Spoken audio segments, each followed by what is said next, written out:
السلام علیکم ورحمۃ اللہ وبرکاتہ۔ الحمدللہ رب العالمین والصلاة والسلام علی سید المرسلین وعلی آلہ واصحابہ اجمعین، اما بعد۔ الصلاۃ والسلام علیک یا رسول اللہ، الصلاۃ والسلام علیک یا حبیب اللہ صلی اللہ علیہ وسلم۔ محرم الحرام کے فضائل احادیث مبارکہ کی روشنی میں ماہ محرم الحرام کے کئی فضائل احادیث مبارکہ میں آئے ہیں۔ ان میں سے 3 یہ ہیں۔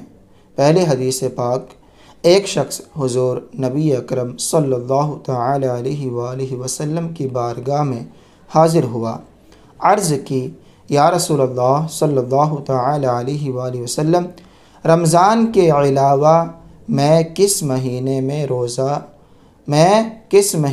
روزے رکھوں؟ ارشاد فرمایا، اگر تم نے رمضان کے بعد کسی مہینے کے روزے رکھنے ہوں تو محرم کے روزے رکھو کہ اللہ پاک کا مہینہ ہے۔ اس مہینے میں ایک دن ہے جس میں اللہ پاک نے ایک قوم کی توبہ قبول فرمائی اور دوسروں کی توبہ بھی قبول فرمائے گا۔ یہ حدیث پاک مسند امام احمد بن حنبل رحمہ اللہ میں موجود ہے۔ تو مسند امام احمد بن حنبل میں موجود ہے یہ حدیث پاک۔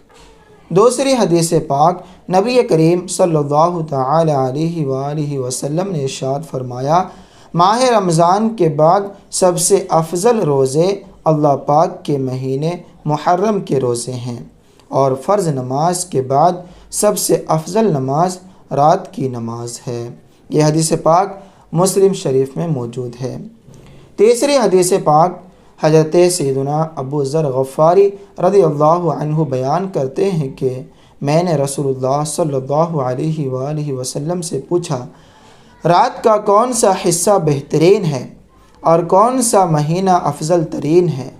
ارشاد فرمایا، رات کا بہترین حصہ اس کا درمیان ہے، اور افضل ترین مہینہ اللہ پاک کا وہ مہینہ ہے جسے تم محرم کہتے ہو۔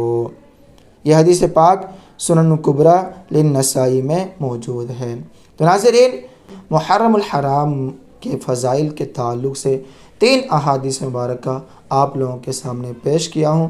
محرم الحرام میں روزے رکھنے کے لیے کہا جاتا ہے، عاشورہ کے دن میں روزہ رکھنا چاہیے، 9، 10 کو یا 10، 11 کو روزہ رکھنا چاہیے۔ اللہ تعالیٰ سے دعا ہے اللہ تعالیٰ ہم سب لوگوں کو سننے سے زیادہ عمل کرنے کی توفیق عطا فرمائے۔ وما علینا الا البلاغ۔ السلام علیکم ورحمۃ اللہ وبرکاتہ۔